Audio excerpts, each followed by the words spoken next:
Assalamualaikum warahmatullahi wabarakatuh. Tabik pun buat para sahabat hijrah di seluruh Indonesia, yang insya Allah kita semua dalam rahmat Allah Subhanahu Wa Taala. Kenalin, gua Ari Widodo. Di sini gua akan ngobrol-ngobrol banyak dengan sahabat lama gua, dan gua akan review kehidupan beliau, perjalanan beliau, dan proses hijrah beliau sampai bertemu titik istiqomahnya tadi. Sebelum gua ngobrol-ngobrol dengan beliau, kalian bisa subscribe dulu, tombol subscribe kalian, dan nyalakan tombol notifikasinya supaya kalian tidak ketinggalan video gua selanjutnya. Dan kalian bantu follow IG kita di sini, Saung Hijrah Official. Dengan kalian menekan tombol subscribe, kalian sudah membantu jalan dakwah kita. Oke, kita sudah bersama Ustadz Ahmed. Sebenarnya bukan Ustadz Ahmed, namanya Khairul Anwar. Cuman dia emang pengennya disapa dengan Ahmed.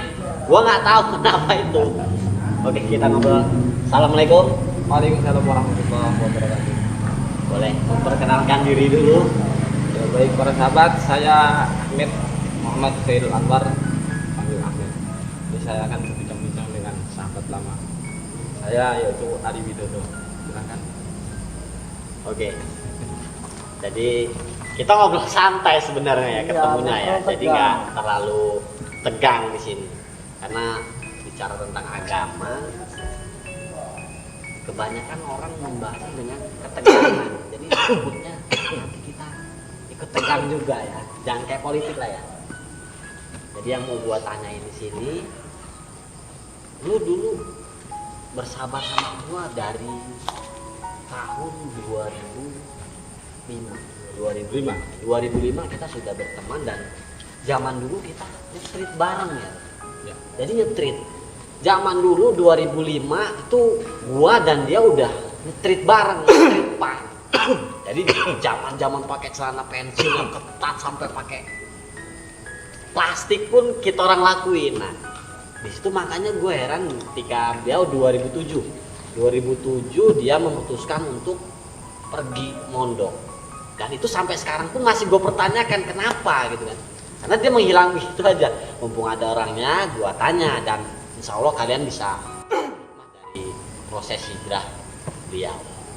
Jadi gimana itu proses ketika lu memutuskan untuk hijrah dan berangkat dari kota ini ke kota lain untuk menuntut ilmu? Prosesnya sebetulnya ya dulu bulan 2005 ya, 2005 kita bersahabat. Ya sempat apa namanya, main band ya, Band ya? musik, terus Pang ya, terus kita lakukan hingga terus menerus sampai 2007 dan 2008. Nah, dari 2007 itu saya pribadi berpikir, kenapa kok saya begini terus? Nah, sedangkan orang tua saya, ya boleh dikatakan orang tua saya itu sesepuh tokoh agama. Dan saya bercermin dan saya berpikir, kenapa kok saya begini orang tua saya? Sehingga suatu ketika saat itu saya bertemu dengan teman saya. Nah, kebetulan dia juga memang dari agama misalnya gitu.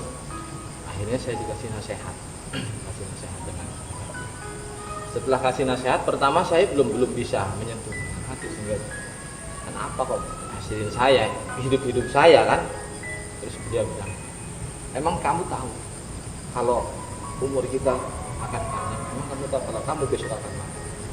Terus kapan kalau kita mau berubah? Apakah kamu berubah menjadi mati? Dari situ saya berpikir, jadi kita umur tidak tahu apa ini bisa berubah. Saya berpikir dan terus saya telah, sehingga pada saat itu saya pernah bermimpi. Saya bermimpi waktu itu, saya itu di dalam mimpi itu saya dilihatkan Sosok, bukan suatu bau-bau yang seperti orang-orang susah begitulah. Saya dilihatkan, terus dilihatkan lagi orang-orang yang senang, penuh kesenangan, dan di situ ada orang-orang yang susah. Sehingga mereka bilang karena kehidupan kita bukan hanya kehidupan dunia dan akan ada kehidupan akhirat. Dari situ saya berpikir. Nah dari situ saya mulai hijrah, saya mulai berkumpul di majelis. Nah di situ mulai ada apa namanya cemoan lah, teman-teman biasa ya.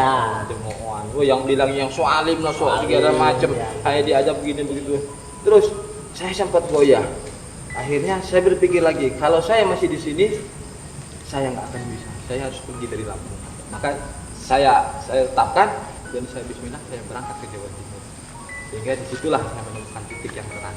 Saya tidak terganggu, dan itu saya fokus dan saya mulai menggali dan terus menggali. Dan saya curhat dengan termasuk salah satu pimpinan kiainya, saya bertanya, saya ceritakan tentang sejarah-sejarah saya begini-begini.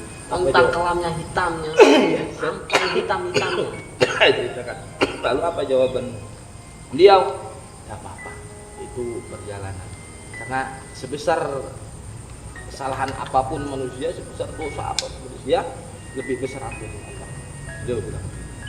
Jadi jangan pernah takut, jangan pernah takut untuk berhijrah. Dan ketika kita dapat hidayah, maka jangan ditunda-tunda. Langsung berhijrah dan berubah, belajar berubah menjadi orang yang lebih, walaupun kita bukan orang yang baik, tapi kita berubah menjadi orang yang lebih baik. Akhirnya saya di situ teruskan sampai 2007 hingga 2018. Di situ berapa tahun itu ya? Sekitar 8 tahun, 9 tahun ya? 2007, 2008, sekitar 11 sampai 12 tahun. Nah dari situ kami mendirikan titik akhirnya kami mengaji dan belajar untuk akhirnya sampai saat ini. Tapi proses ketika lu hijrah itu pasti keimanan itu pasang surut ya, pasang surut. Tetap. Ketika lu di sana dan lu tetap berpikir kita orang di sini, gitu kan? Kehidupannya itu dulu lu di sini pasti kepikiran dong. Iya, tetap kami terbang dan setiap sholat langkah kami, setiap saya melakukan sholat, setiap saya melakukan ibadah, saya meneteskan air mata. Apakah saya pantas ibadah? Sedangkan saya dulunya orang seperti ini. Penyesalan. Maksudnya apa pantas saya sujud di hadapan Allah? Setiap saya sholat, setiap saya membaca Al-Quran, saya selalu menangis. Apakah dosa-dosa saya ini bisa diampuni begitu? Tapi terus, ya apa namanya proses ya? Proses yang tadinya kita hidup bebas dengan kawan-kawan di pesantren. Yang jadi pertanyaan gua, dulu lo itu sempat menjadi apa ya? Playboy lah. Playboy dan menurut gua itu barbar. Ya kan? Lu keras kepala ya. Lu udahlah kalau ngomongin dosa lu kayak gua udah gak ngerti deh ya. Mungkin lu lebih parah dari gua gitu. Gua masih berpikir untuk melakukan hal-hal yang seperti itu, tapi lu udah melakukan itu makanya gua ini. Nah, ketika lu waktu itu punya pacar, dan gua tahu pacar lu siapa ya. Si pacar lu ini ada apa ketika lu berpamitan, atau lu pasti berpamitan dong ketika lu mau berangkat hijrah atau lu mau balik lagi ke. Iya, ketika saya mau hijrah itu memang sebelum seminggu saya bisa berhijrah, saya sudah putuskan pacar-pacar saya. Banyak loh. Ya satu sebetulnya, satu di Karanganyar dan satu di Blok 4 gitu, satu di Jatimulyo gitu. Jadi kan satu-satu. Jadi banyak. Sebelum hijrah saya putuskan mereka. Ya intinya saya tidak bilang sama mereka kalau saya mau hijrah. Intinya saya membuat suatu masalah yang membuat dia itu marah. Membuat mereka ilfil. Sehingga gue putusin lah. Kalau gue diputuskan daripada gue diputusin, nih gue yang mutusin kan begitu. Putusin lah kan, juga email. Akhirnya tidak ada yang tahu satupun kalau gue itu hijrah. Jadi lu meninggalkan mereka itu enggak tanpa putusan atau tanpa komunikasi lagi. Enggak, langsung lu tinggal. Kejam berarti lu dulu itu ya. Ya bukan kejam sih, demi kebaikan. Demi kebaikan. Enggak loh. Itu kalau mereka lagi sayang-sayangnya sama lu kayak mana kan? Ya urusan mereka. Ya berarti lu kejam ya. Bukan bukan kejam sebetulnya, tega. Tega. Lebih ke tega ya. Lebih ke tega. Tapi itu- kalau kejam kan lebih memukul, lebih ini kan, kita tega aja. Iya. Tahu perasaan gitu. Dan berbicara tentang proses lu hijrah dulu, nggak mungkin lu hijrah selama 12 tahun lu menjalani kehidupan yang menurut gua religi ya. Itu keimanan lu nggak goyang. Hal apa yang membuat lu iman lu goyang, sempat goyang? Nggak mungkin kalau lu berhijrah itu dengan keep on the track ya. Maksudnya lu dikasih jalan Allah itu lurus aja, ibadah tanpa goyang sama sekali ya kan, untuk sekelas kita kayak gitu kan. Itu kayak mana? Lu apa yang membuat lu dulu pernah goyang untuk itu? Kalau yang membuat goyang sebetulnya nggak ada ya, semua tergantung niat ya. Sesuatu kalau kita sudah niat maka innamal a'malu binniyat, maka sesuatu kalau kita sudah niat dan senang maka sesuatu itu akan berhasil. Jadi menjada wajadah, kalau kita bersungguh-sungguh niat maka akan dimudahkan oleh Allah. Ya banyak sebetulnya rintangan dan godaan segala macam kan, dari awalnya kita buruk boleh dikatakan menjadi yang lebih baik. Lebih banyak baik. godaannya, terutama bagi ya namanya di pondok pesantren ya, yang tadinya kita merokok kita tidak boleh merokok, yang tadinya kita pegang handphone mungkin di pesantren tidak boleh handphone kan gitu. Iya. Tapi ketika saya di pesantren pun tidak langsung saya beribadah enggak, dengan beliaunya. Saya tidak diajari dengan langsung kamu harus begini enggak. Secara perlahan-lahan, tidak langsung disuruh ibadah, malah ditekankan supaya bikin nyaman dulu. Sehingga setelah saya nyaman di ibadah, nyaman di pesantren, baru dia itu mengasih nasihat dikit. Nah, akhirnya saya sadar dengan sendirinya, oh iya, saya di pesantren berarti saya punya kewajiban, saya harus ibadah, saya harus ngaji. Tidak langsung begitu masuk ke pesantren langsung saya ngaji belajar, ya enggak seperti itu. Itulah yang membuat saya nyaman di pesantren itu kan. Tidak langsung itu saya masuk pesantren saya harus ngaji, saya harus begini gitu, enggak. Itu proses semua. Berarti enjoy, lu bawa enjoy semua itu ya. Semua prosesnya lu bawa enjoy. Tapi nggak ada momen atau yang membuat lu wah gila nih gua kalau di sini terus, atau Ya sempat pernah sih, sempat bilang. pasti ya, pasti. Gue ini mimpi apa enggak gitu, yang dulunya gue seneng, gue Iya. ingat kawan-kawan kan, Iya. senang-senang, dan inget ya dulu gue di rumah banyak pacar, sekarang boro-boro pacar kan di pesantren kan nggak boleh kan. Nggak boleh. Ya, hanya cuma bisa melihat. Jadi Tidak apa bisa yang lu memilih. lakuin di Hah? pesantren itu kalau nggak punya pacar? Ya mungkin dengan teman curhat atau mencari kesibukan yang sehingga lupa dengan memori Dengan memberi nafsu kita yang dulu. Nah, dengan kesibukan mungkin apa namanya ngarit kan, di pesantren itu ada jaran apa kuda. Ngarit terus cari apa? Lu ngobrol dengan kuda itu enggak ya? Enggak. Oh, kira ngobrol dengan kuda itu. Ngarit. Mengarit saja. Nah. Terus mancing. Mancing. Kan. Sambil ngobrol dengan ikan? Enggak. Enggak. Kasih makan Itu ikannya. ini ya. Untuk mengalihkan ini lu kan kayak gitu kan. Kalau gua Jenuh mancing lu itu di biasanya pondok bawa itu. umpannya dua. Apa? Cacing sama nasi. Cacing sama nasi. Kalau yang cacingnya buat ikannya, nasi buat yang Nasi mancing. buat mancing. Kirain gua kayak zaman sekarang mancing harus pakai udang, Sambel. tempe. Gua takut ketika lu mancing ikan itu nanya suka nyomano itu tadi yang ini. Malah gua kepancing sama ikannya Nah. nasi. Jadi proses hijrah lu itu menurut gua singkat ya, singkat dan nggak ada rintangan ya. Menurut gua lu dikasih hidayah yang bener-bener ya hidayah, karena basically lu karakter lu itu jauh berbeda ketika lu dulu seorang Aan yang dulu ya mungkin cewek atau cowok pun ngelihat lu itu ini orang ya kan begini amat sih gitu. Gua pun temen lu aja merasa ih lu ini kayak gini amat sih kayak gitu kan. Dan ketika metamorfosis lu ini, perubahan lu yang sekarang, aduh itu yang buat gua ya menurut lu pokoknya gue pengen denger nada-nada yang keluar dari mulut lu, cuman versi Islamnya. Kita sholawat menyebut Asmaul Husna aja ya, mungkin yang lebih ini seperti Rahman. Lu bisa nggak ngikutin gua? Ya gue coba. Ya gue belum pernah.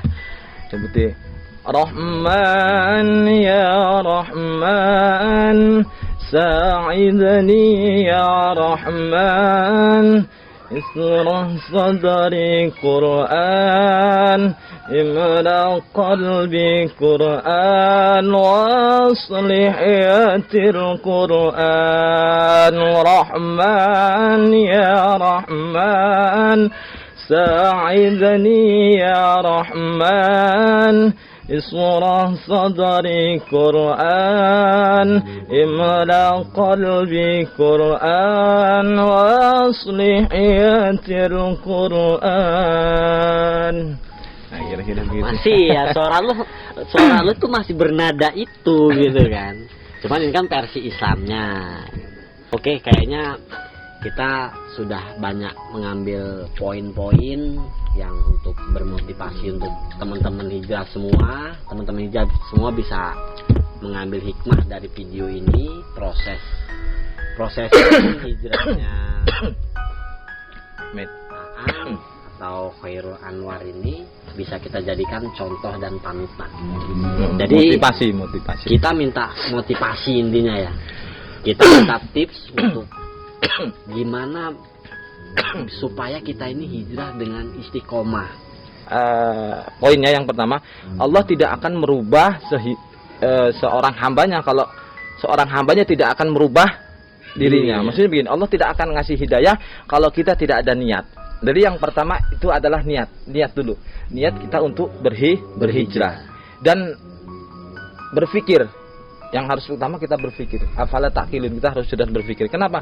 Karena kita hidup tidak hanya di dunia. Ya, kullu nafsin dha'iqatul maut, karena semua makhluk ya yang diciptakan Allah bakal mati, baik tumbuhan, semua malaikat, nabi dan termasuk kita. Jadi kita tuh hidup akan mati. Dan kita tidak tahu kapan kita mati, entah besok, hari ini atau bulan depan, tahun depan, kita tidak tahu kan. Itu rahasia Allah. Itu yang pertama. Yang kedua, kita lari ke hadis Rasulullah ya. Beribadahlah kalian seakan-akan besok kita akan mati.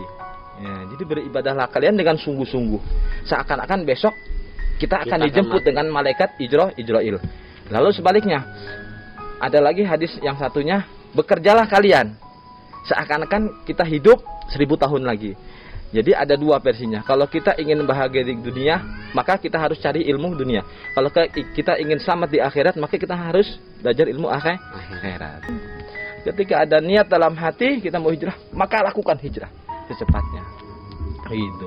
Jangan melihat dosa kita, jangan melihat kesalahan kita, karena lebih besar ampunan Allah daripada dosa kesalahan kita. Kalau kita benar-benar mau meminta ampun kepada Allah Subhanahu wa taala ya, dengan jalan hijrah taubatan nasuha, insyaallah. Oke, hikmah yang bisa kita ambil dari obrolan gua dan Aan adalah tidak ada dosa yang tidak dimaafkan oleh Allah Subhanahu wa taala ketika kita benar-benar minta maaf dan minta ampun. Gua Ari dan seluruh kerabat tim Saung Hijrah mengucapkan banyak terima kasih. Thank you An sudah mampir ke channel kita, dan semoga obrolan kita malam ini bisa banyak ngasih motivasi ke kawan-kawan hijrah semua. Jangan lupa mampir ke channel kita, subscribe dan nyalakan tombol notifikasinya. Kalau ada kritik dan saran dari sahabat hijrah, tulis di kolom komentar kita. Dan bila ada pertanyaan yang menurut kalian tabu dan kalian ragu untuk menanyakannya, boleh kalian tulis di kolom komentar. Insya Allah akan gue sampein di